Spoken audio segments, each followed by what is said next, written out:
Welcome back to the Daily News. With me now is Lesley Gilbert, and she is the Advisory Chair for Women in Philanthropy. Thank you for being here today. Thank you for the invitation. Yeah, it's very nice to meet you and see you. So this is a really exciting organization, but for those who don't know too much about it, give us a little bit of the history of how this all started. Okay, Women in Philanthropy, and this is sort of the tagline, is a women's giving circle that started in 2003 in conjunction with the Community Foundation of the Lowcountry. Okay.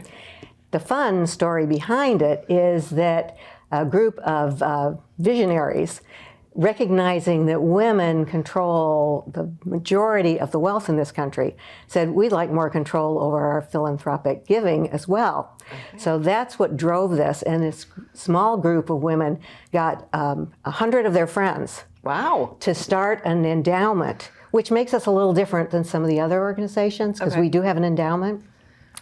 And so they didn't give any grants for the first couple years, because they had to build up the endowment. Sure. And then they started giving out the grants in 2005. Well, very exciting. And this is your 20th year. This is our happy anniversary. This is our 20th year. Yes, Thank big. you. That's very big. That's really exciting. And so you mentioned the grants just a second ago. Let's talk a little bit about that. What the process is for determining who might qualify, how you award them, all of those good things, because that's coming up, right? You're getting ready to award the next round. It certainly is, and that is one of the things we're very, very proud of. Each year, our grants committee comes up with 3 suggestions for grants. Okay. The advisory board gives a yay over it, and then we put that out to the membership to vote on, which is a little different too. And then in the fall, we announce our grant theme, and the grantees put in their applications in January, or by January. Okay. The grants committee fully vets them, goes out to visits, puts them through the ringer. Right. And then at our spring luncheon, they make the awards. Okay. So you have applications that are coming in starting now. They are coming in now. Okay. So we really appreciate getting the word out. Oh, for sure. Yeah. And so we'll talk about the process of how they might apply for it, but what is this year's theme? This year's theme, and I want to make sure I get it absolutely correct here, strengthening mental health services for children and young adults through age 21. So important. And the reason we picked that, the last couple of years we have really focused big dollar grants, getting us through the COVID years. Right. And this seems to be one of the lingering issues. For sure. Our speaker at our fall luncheon was Dr. Rodriguez, school superintendent, as everybody knows. Yeah. And he talked about the importance of this. So we really feel it resonates. Yeah.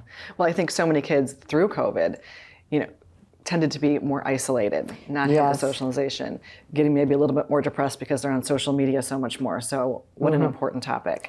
Yeah. So if somebody has, an organization that they think fits into that, how do they go through the process of applying with you for the grant? Well, the easiest way probably is right now is to get to the Community Foundation. Okay. And they will put the application to the grants committee. Okay. And as I say, we have a very rigorous grants process, but everything we do is through the Community Foundation, which I think makes us a lot stronger organization too. Great partnership. Yes, yeah. I mean, we sent out the letters to the organizations that we thought might apply, but there might be others out there that we don't know about. Absolutely. So getting this word out is really important. Yeah, well, we're happy to help you do it. Thank you. We've got just a few seconds left, but just tell us some of the past winners of your grants. The past winners, Volunteers in Medicine, the Hopeful Horizons, Antioch Education Center, Lowcountry Legal volunteers, a lot of those types of organizations. Well, they're all wonderful organizations and worthy of the grants. Thank you so much for sharing about this today. Thank you. We appreciate it, and make sure you're getting your application in if you think you might qualify.